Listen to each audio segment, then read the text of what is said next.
kita selesai pengembangan aja. Baik, Ibu sudah semuanya. Ini adalah konsep pengembangan aja. Ada beberapa yaitu IDB, assume dan atau 4D. Nah, yang pertama yaitu IDB. IDB ini ada 5 langkah atau 5 tahap, yaitu analisis, development, implementation, dan evaluasi. Nah, Ibu akan menjelaskan satu persatu. Analisis ini di mana kita mengevaluasi apa kebutuhan, tujuan, dan karakteristik peserta didik kita. Misalnya, apakah siswa kita itu pemula atau masih belum mengenal mata pelajaran yang akan kita kembangkan tersebut. Baru kedua yaitu basic.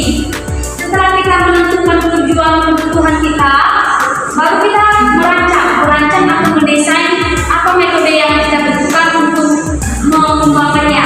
Baru setelah kita merancangnya, basic, baru kita mengembangkannya atau kata lain yaitu development. Development ini sama dengan hal yang mengembangkan. Setelah kita merancangnya, baru kita mengembangkan, di mana kita mengembangkan, misalnya kita membuat video pembelajaran tersebut agar mahasiswa kita secara langsung mengetahui pembelajaran yang kita bawa. Setelah kita mengembangkannya, baru kita mengimplementasikan. Nah, ini mengimplementasikan ini adalah dimana kita menerapkannya di depan siswa kita. Seperti yang saya jelaskan di depan, itu adalah salah satu contohnya. Setelah kita mengimplementasinya, kita mengevaluasi. Ini adalah tahap dimana kita harus mengevaluasi pemahaman siswa kita.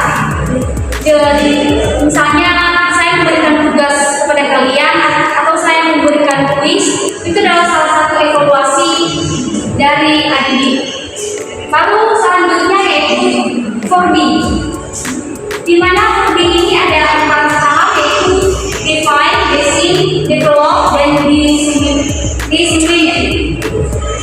Nah, define ini di mana kita mendefinisikan tujuan dan karakteristik seperti bersama dengan analis tadi ya. Baru setelah kita mendefinisikan tujuan atau karakteristik peserta didik, baru tahap kedua yaitu mendesain atau basic. Mendesain, merancang apa metode yang harus kita gunakan dalam bahan ajar tersebut. Baru selanjutnya yaitu pengembangan atau develop. Kita mengembangkan. Setelah kita merancang tersebut, kita harus mengembangkannya agar bisa mempresentasikannya kepada siswa kita dengan baik. Lalu terakhir yaitu discipline, di mana kita mengembangkan mata pelajaran yang kita ajar, yang telah kita kembangkan tadi di depan siswa kita. Misalnya yang saya lakukan sekarang itu adalah salah satu pemaparan saya kepada kalian. Nah, selanjutnya itu assume. Ada 6 yaitu analisis benar, set standard and objective, select methods media and material, utilities media and materials, prepare learners, participation, dan evaluasi. Nah, yang pertama yaitu analisis learners, di mana kita menganalisis karakteristik siswa kita, misalnya seperti latar belakang dan gaya belajar siswa kita. Apakah mereka lebih paham untuk mengajar di depan atau lebih paham untuk mengirim video secara online?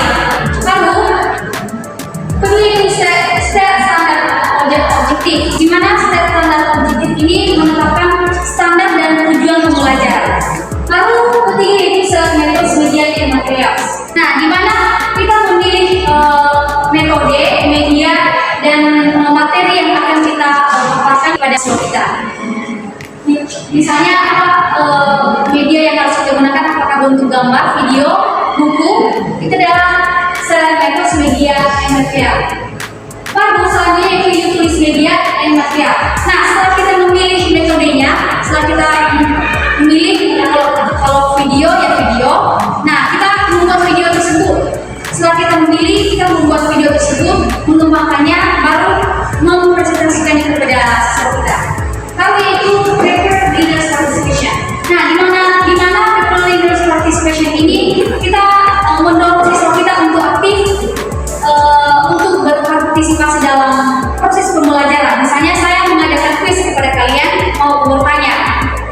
kalian itu memahami apa yang ibu sampaikan. Misalnya saya membuat tugas supaya saya bisa mengetahui, supaya saya bisa mendorong kalian aktif dalam belajar. Lalu selanjutnya yaitu evaluasi atau revisi.